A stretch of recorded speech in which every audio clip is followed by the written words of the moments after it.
Welcome, everyone, to Influencers for God.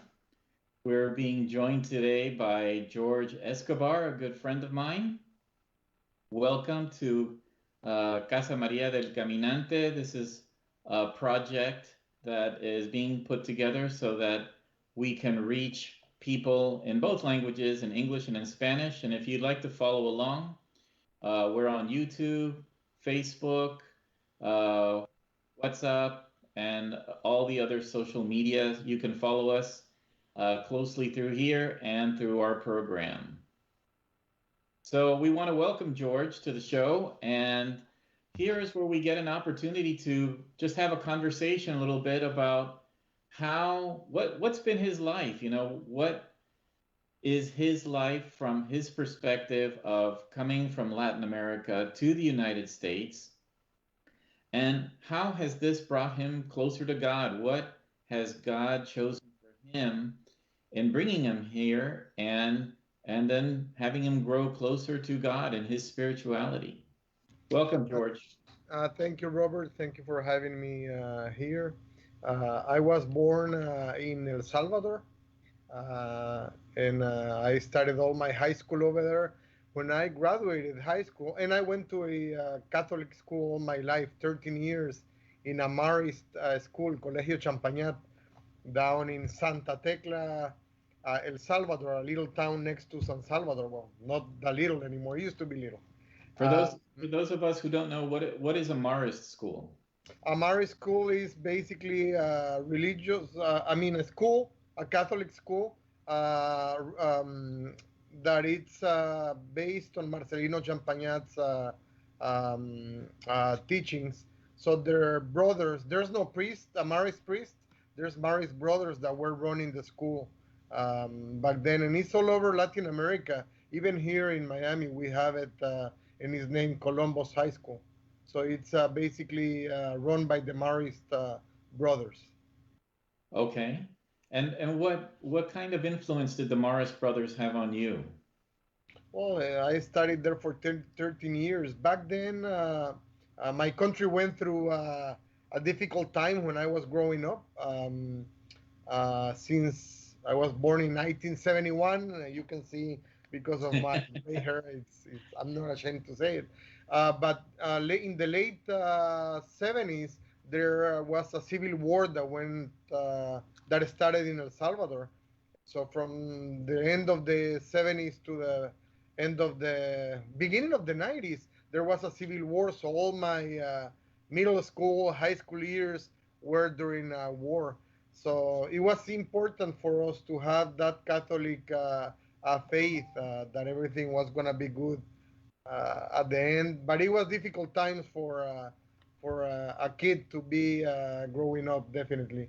But the Catholic faith kept us together during those years. So the Catholic Church was definitely influential in your life at that time because you're living through a war, right? Yeah, we were living through a war, definitely.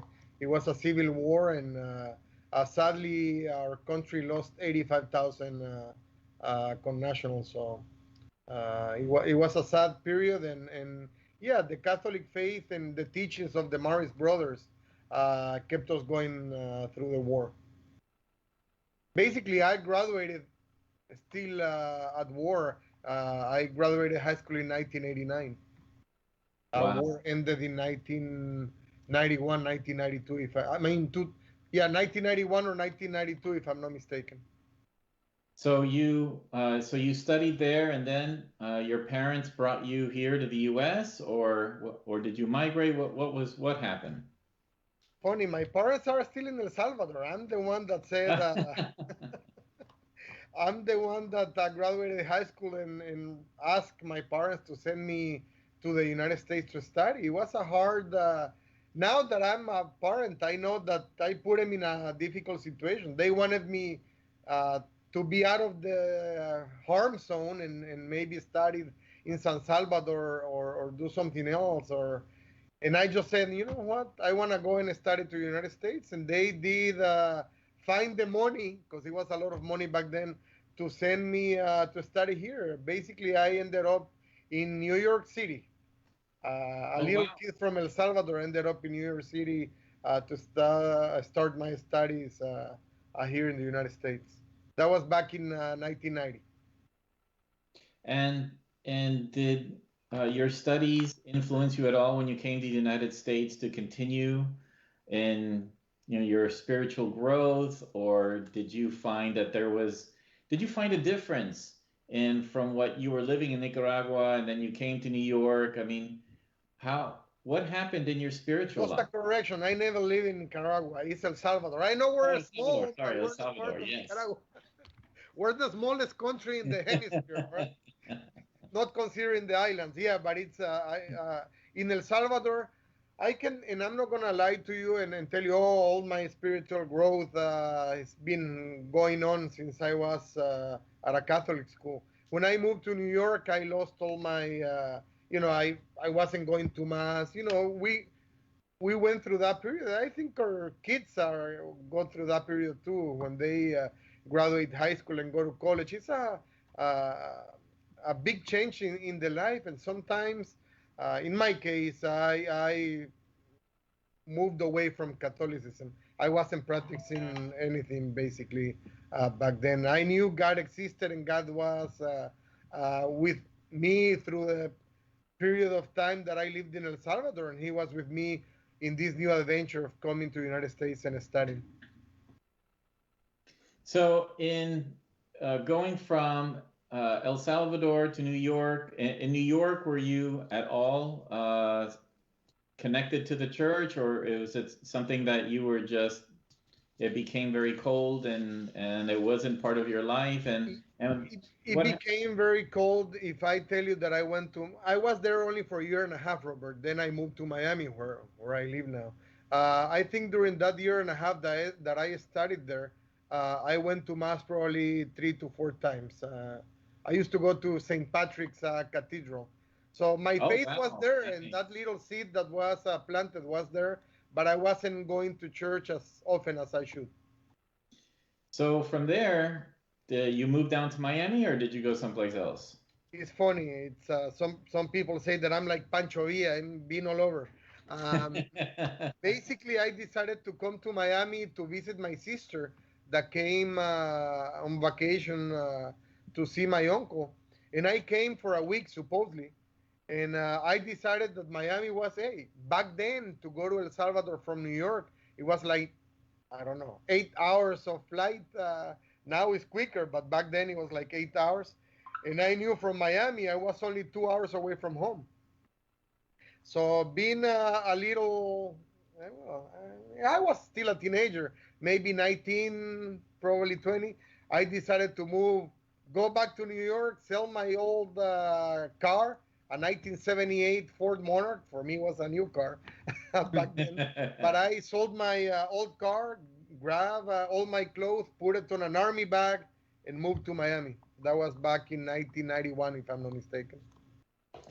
So after living this incredible life as Pancho Villa and running away, basically getting away from the war and being separated from your parents, what was the next step for you that all of a sudden you said maybe something was missing, or what was going through your mind?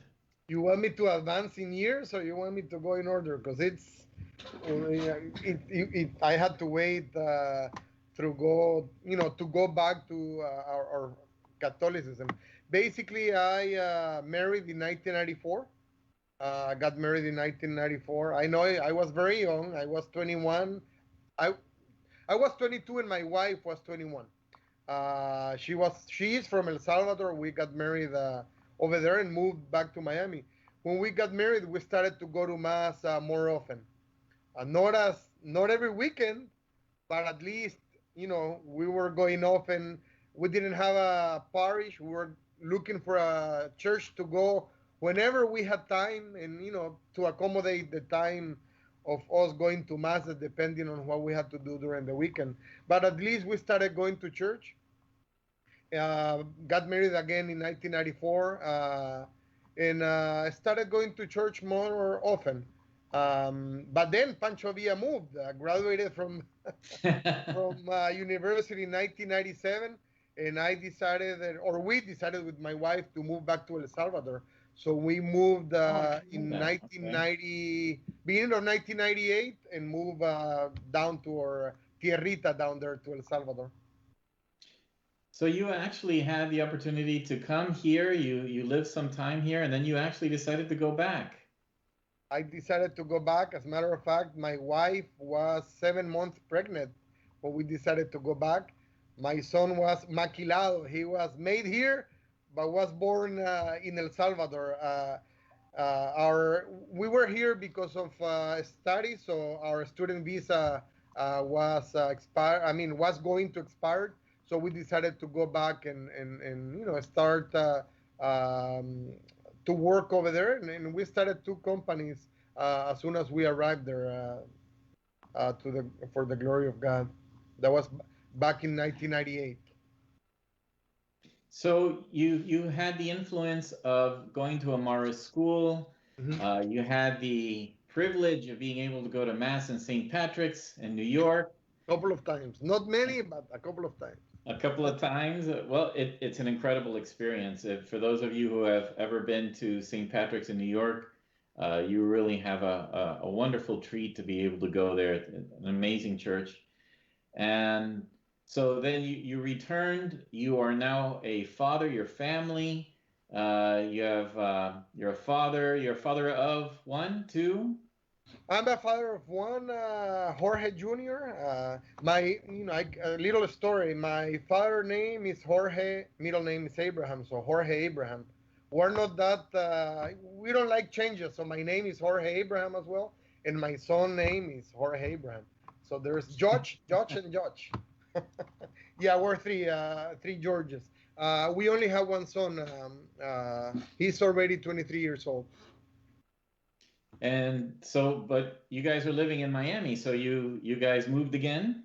Yeah, it's part of the story. So Pancho Villa decided to move again. No, in this case, we started a company in El Salvador, and we were doing so good. In El Salvador, we started going to mass again more often, but we're not in any ministry or nothing like that. But so we started this company, and we started competing with another company in the United States. All of the sudden, we got an offer to come back to the United States, and to what city? It was Miami, the city that we lived before. So after the earthquakes in 2001, we had two earthquakes. January 13, 2001, the first earthquake destroyed our brand new house that we had bought back in Oh at the end of no. 1998, completely destroyed. Second earthquake was in February 13, same year, 2001. And we got that offer in the meantime to come back to the States and work for a company here in Miami. And we accepted it. So basically, we were back in the United States in April 2001. We decided to move back to Miami. I keep pressing George to tell us a little bit I about. know we haven't got it there. I know you're. Well, that's why I said you want me to advance, so Uh, you can keep I, going. because only it's an incredible story of how really one goes through how God goes preparing you through life. I mean, the struggles that you went through as a child, the struggles you went through as growing up as an adult, and I just want everyone who's listening to the program or watching the program, I really want them to see how you have truly transformed. And I mean, between yourself and your wife, I don't want to get too far ahead. I want to let you tell the story, but truly, even for me, just listening to you now, there's a couple of things I was not You aware of know, also. So it's really an incredible story. well, I'll advance to the point where you want me to get. We moved to Miami 2001. We were going to mass, and we started in 2001. We looked for a parish, and it was St. John Newman down here in Kendall. So we had a parish. We belonged to that parish, but we were not going to mass every weekend. So from 2001 to 2005, we were going to mass more often, but not every weekend. We were not serving in any ministry. And a priest, a friend of ours, Before he was the parochial vicar in St. John Newman. Before he moved away, he decided to invite me. I called that the bacon moment. Why the bacon moment? I was having breakfast at a restaurant, famous restaurant, Cuban restaurant here in Miami, having my breakfast with a piece of bacon in my mouth, and he said, "George, you want to do a retreat?"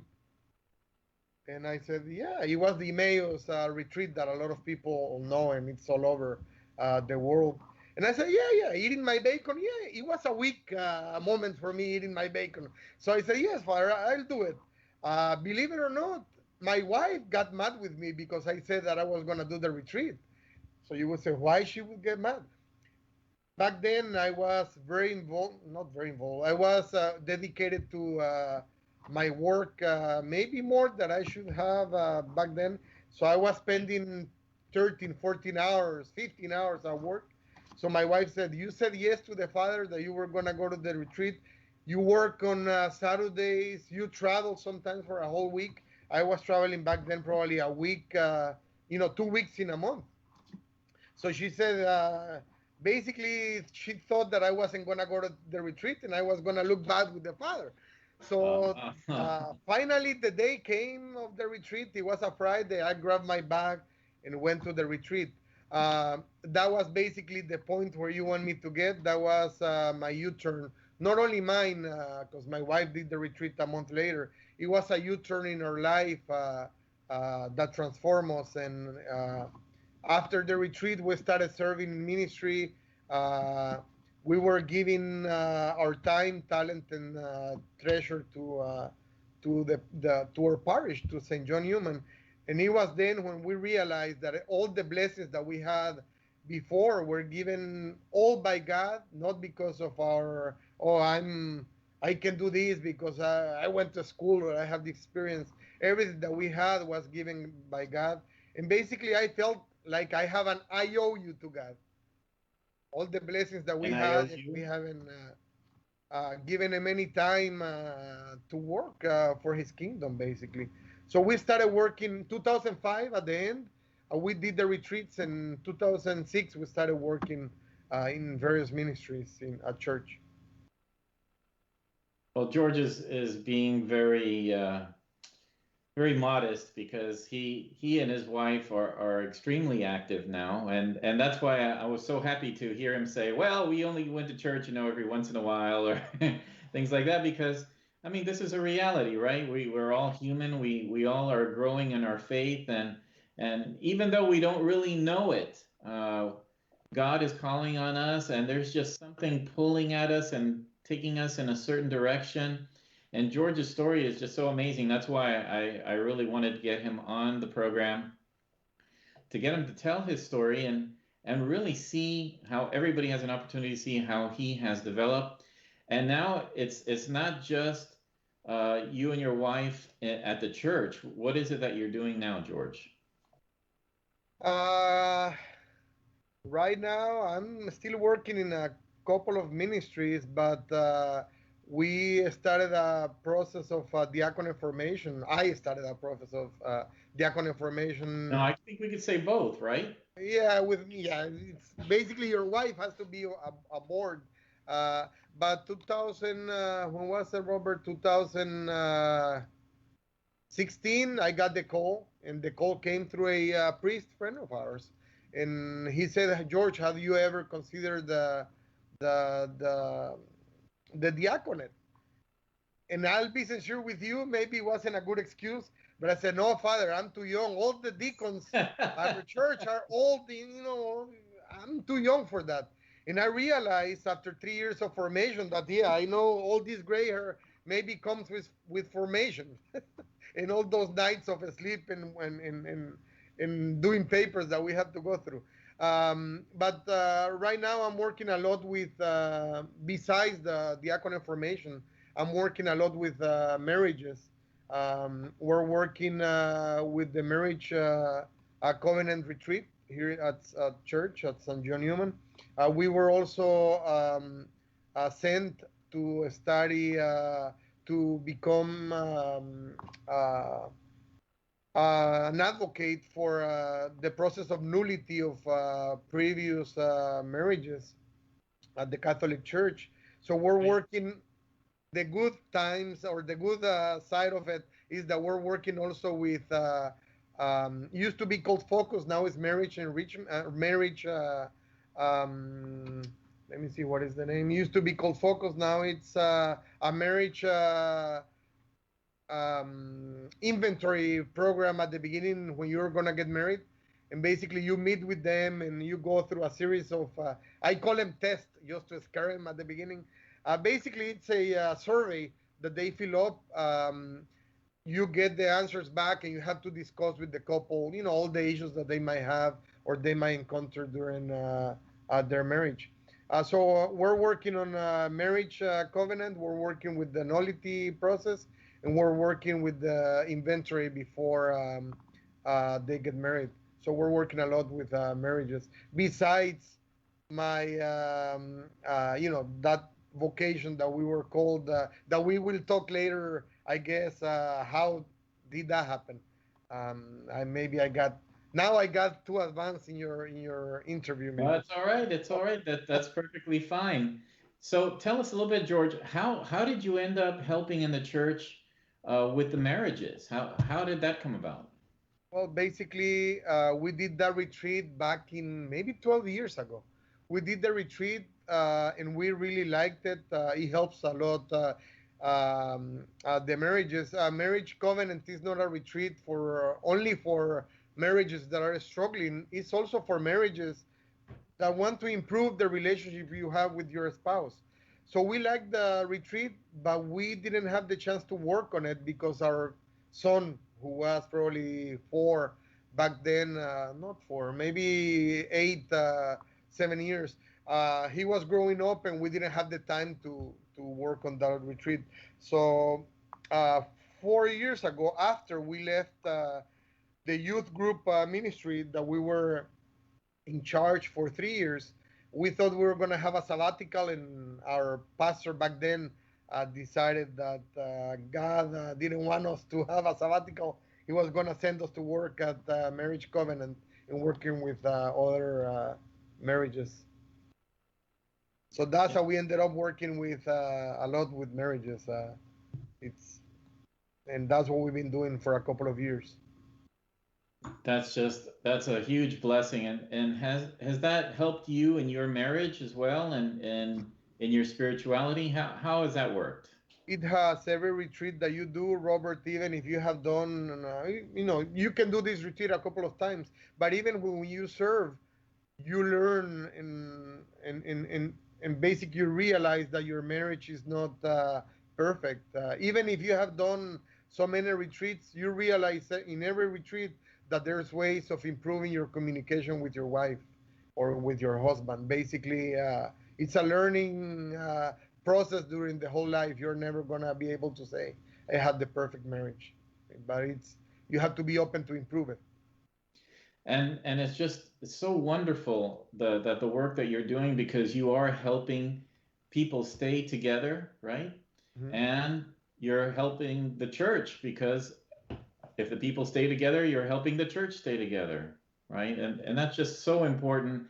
I think that is important in everyone's lives as far as their spiritual growth, so much for the marriages that you're helping, and then for yourself and for your wife, right? Yes. There's so many things that we take for granted that maybe for another couple it's obvious for you, but for another couple it's not so obvious. Yeah. And using your what you've learned in your faith to help others grow in their faith and continue, being married is just so important. The unity of marriage is just Yeah. so important nowadays. And truly the work that you're doing is a huge blessing. I agree. It is important. The marriage is basically, God is in the center of the marriage. Basically, the husband is here, the wife is here. But if you see a triangle, God will always be the center. So when you're looking for God, you're going up, getting close to God, and as a couple, you're also getting close on that triangle. Basically, that's what it is. God has to be the center of your marriage. Well, I think you can give even testimony from your own experience that work for you was the primary in your life, and just from what you're helping other families now, has there been an experience that you had in the past from when you were working to with what you're working with the families today? I mean, is anything that you share with them, and then kind of like one of those aha moments that you said, "Hey, this was happening to me, and this is what's probably happening with you." Yeah, the for I can say for at least 14 years I was working, um, not for 14 years because I did the retreat in 2005, and I realized that all the time that I was giving uh, to the company that I was working, I was taking away from my family. So I decided to, yes, work hard. If you need to get to the office early in the morning, that's fine, or you want to stay late, but never put your life as a family with your wife or your kids on a second level. I mean, they have to be first. Your first ministry has to be your family. Even when you're working in other ministries, because it can be work that is taking you away from them, but it can also be that you're working at church in so many ministries that your family is being neglected. So basically, we given that information, and when you do a retreat, you come out a retreat like Emmaus, you wanna serve in so many things and so many ministries, but you have to be careful not to be overwhelmed, and and and and you have to dedicate the time that your family needs, and that is something important that we need to realize. So we definitely, the message is that work is important, family is important, but we also still need to make time to help serve, I right? agree. And in that case, to kind of close this program a little bit, I'd like for you to talk a little bit about being a seminarian. Hopefully, maybe on another show we can get you back and we can get you to talk some more details about it. Pleasure, no But problem. through all these experience that you've gone through and that you've been growing in your faith, uh, why now become a seminarian? Well, basically, I can tell you that after I graduated my with my college degree back in 1997, I decided that I wasn't gonna do a master. I wasn't gonna do anything else. And with my experience, I could get away without a master's in whatever I'm doing because I've been doing it since year 2000. And God has a good sense of humor. I thought I wasn't gonna go back to university, and I never thought about the seminary in my life. I never thought I was gonna be a. I ne- it never went through my mind to be a priest or to be a deacon because I didn't even know what a deacon was back there in Latin America. The deacon is not very well known, and it's important to know that the deacon, a permanent, there's one deacon, but there can be a transitional deacon, which is the one that they know in Latin America, which is the seminarian that is about a year of becoming a priest, and they get ordained as a transitional deacon. The transitional deacon in a year will be ordained a priest. So that's what they know over there. So when you tell them, "Oh, I'm married and I'm going to the seminary to become a deacon," they will ask you, "Un diácono laico, a lay deacon," and I go, "Not really. That doesn't exist. A deacon, either transitional or permanent, is part of the clergy. It's there's no difference between a transitional and a permanent. You're part of the clergy, and that is something that they basically don't know over there, not because they don't want to know, is because there's maybe too many vocations for priesthood that they are not yet needing deacons to help with the ministry at church. So to make it clear, basically the deacon, there's a transitional deacon and there's a permanent deacon. Yes. The permanent deacon is the program that you're studying for right now, Yes. and the transitional deacon is where you stop and the rest continue to go on and become priests, right? No, the transitional deacon basically is still at the seminary. He is ordained a deacon, a transitional deacon, and he can be a little bit less, but within a year he will be ordained a priest. So he'll be still a deacon, not a transitional. He will be a deacon, but he will also be a priest. So he will be a priest, but he's already been ordained as a deacon. The permanent deacon, which is the formation that we're getting right now, will become a permanent deacon for life. I mean, that's why it's a big commitment, and that is something that took me a while to discern if I wanted to go that route because it's a life commitment. It's not a ministry that you will be there for 2 or 3 years. It's a life time commitment that you're saying yes to that call from God. It's a vocation added to the vocation that you already have as a husband in the matrimony. I mean, it's an added vocation um, to become a permanent deacon. So So, we both go to the seminary. I mean, they go through their process. We both go to the seminary, but as you know, I'm married. I have to go back home. They stayed there. And it's important to know that a permanent deacon can be single or can be married. So it's in my case, I'm married. In a single, if somebody gets ordained as a transition, I mean as a permanent deacon, and is single, that person will not be able to marry in the future. so where do you see yourself, George, now that you're a seminarian and you're in the diaconate program? I mean, you already do so many things. I know you didn't even get a chance to talk about some of the other things that you're also working on. But now that you're in the seminarian program, how do you see that this is going to help you and how you're going to be able to help others? Well, it's a decision to be able to give that yes to God on that call, and it's a day to day decision that you keep on going with the program. In the future, God willing, if I get ordained, I would love to help the people in at our church and be able to assist them in doing the things that a deacon do. In basically the ministry of charity, the word, and the liturgy during the masses. So was there anything that influenced you? Was it just seeing a deacon at church that influenced you to become a deacon, or was it service? What I mean, what was it in your mind I'll, that? I'll be sincere with you, and I think I didn't say it. Oh no, yeah, I did say that I thought I was too young, but when I was discerning, I asked God to give me a message, to know that He wanted me to not to become a deacon. I didn't even consider becoming a deacon, but to give me a sign to apply. No, let's go back. Not even to apply, to go to the informational session that they were gonna provide here in Miami before you even consider applying.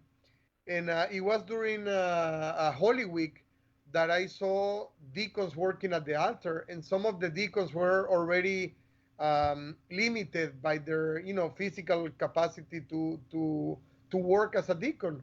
So God was showing me that there will be a need, at least in our parish, to get new deacons in the future, and that's how I decided to go step by step and decided to go to the informational session. So that was step number one, going to the informational session. By knowing and realizing with my own eyes that there was going to be a need of new deacons in the future. So God was basically showing you the way, right? He's telling you, look, this is something that I need from you, and whether you realize it or not at the moment, this is the route that you took, and here you are today working as a seminarian. Here you are helping marriages. Both you and your wife are very active in your church. So you could say that your life has truly been transformed as you have grown in your faith and you have grown closer to God. God has put you to work, has put both of you to work, really. God has put us to work, and I can tell you, you still have your full-time work. I mean, it's not that I retired to become now a candidate for the permanent diaconate. I mean, you still have your full-time work. Now God gives you the ability to have the time to do everything that you were doing before, plus time for formation. So whatever you were doing at your church, you keep on doing it. You cannot do everything that you would like to do. You have to, sometimes stay with a couple of ministries only, and but still you have to. I still have to travel. I mean, my line of business takes me to Latin America very often. So I know that the days that I can travel and the days that I can't. And God provides. I mean, even during the time of the pandemic, He had provided. We keep on going to the, I mean, not going, going through the formation progress through Zoom, and you still doing your full-time work besides your family things that you have to do. But it's God that gives you the ability to do it and the time to perform all these activities. Well, George, it's just been a pleasure to have you on the program. Incredible story. I definitely wanted everyone to be able to learn and learning from what you have been able to share with everyone. And I hopefully that this will maybe inspire others who've had similar stories just like you. And maybe this will lead them also to become closer to God I agree. spiritually, right? And to be able to, who knows, maybe even create vocations. Well, So we want to thank you and for taking the time. I know you're always no very problem. busy and especially now that this is your time of rest because it's summertime, but we appreciate you to taking the time to be with us. We are on vacation, but we're still working. Vacation from the seminary, but we're still working at church. And But still working at church. Absolutely, absolutely. thank you for inviting me. It was my pleasure. Oh, it was wonderful having you, and hopefully we can have you on again in the future. I'll be delighted to. George, thank you once again, and thank God one more time for this opportunity to have this program. We also want to thank Casa Maria del Caminante for this wonderful project that we're doing, and we look forward to talking and seeing other people and seeing how their lives have led others to spiritual growth and becoming influencers for God. Thank you, everyone, and have a good night.